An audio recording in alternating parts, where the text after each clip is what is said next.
How many times do you cross the road at a zebra crossing? Did you notice something? The white and grey stripes at the crossing alternate. How do you describe it? White, grey, white, grey.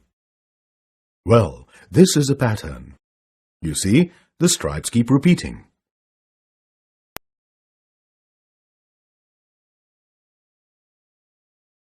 In short, anything repetitive in the form of objects, colors, shapes, alphabets, or numbers can form a pattern. Let's look at more examples here.